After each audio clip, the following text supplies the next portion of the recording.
on the use of carbon capture pipelines. Supporters say the bill is needed to protect land rights, but opponents say banning the pipelines will cost corn producers thousands of dollars in lost revenue. KTIV's Matt Hoffman continues to follow the pipeline debate. He joins us live in studio tonight with more on how a block of the carbon capture pipelines could cost corn farmers a lot of money. Matt?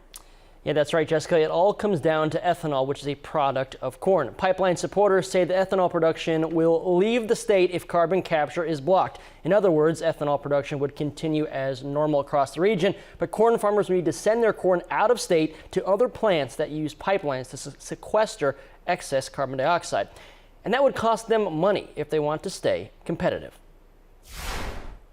The Iowa Renewable Fuels Association says a 1,000-acre corn farm would lose $43,000 each year if a bill to effectively ban carbon capture pipelines passes the General Assembly. And then in phase two, we're modeling that it's about another $1 billion a year in lost economic activity based on the farm level impacts. Supporters of the bill say there should be strong restrictions on the pipelines because they intend to use eminent domain to get them installed. The pipelines are for profit, and those who support the bill argue eminent domain should not be used for those types of projects.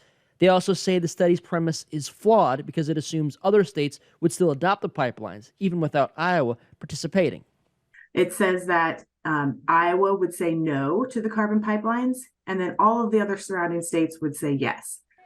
They have to get through Iowa to get to North Dakota or Illinois. So the very fact that Iowa would say no and all the other states say yes is really unrealistic. They'd have to figure out a way around Iowa. Stephen Holt, a Republican representing Denison, Iowa, will manage the bill's vote in the House on Wednesday. He says he's not anti-pipeline, but he believes eminent domain should not be used because the pipelines aren't traditional public projects like roads or utility lines. I think there's a difference between public use and public benefit, and I don't think that this fits the definition of how I believe eminent domain should be used for CO2 pipeline projects. Holt believes the bill is likely to pass, though he expects unnamed amendments to pass along with it. To become law, the bill would need to pass the State House and Senate, then be signed into law by the governor.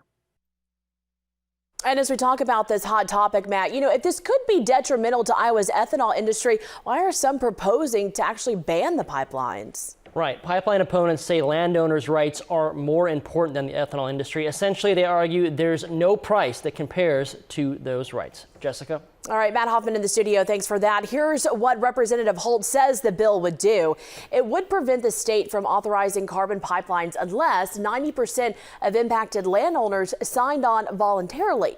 Now, it would prevent the pipelines from going online until the federal government issues expected rules about its safety. And finally, the bill would restore and require the pipelines to comply with local ordinances passed by city or county governments.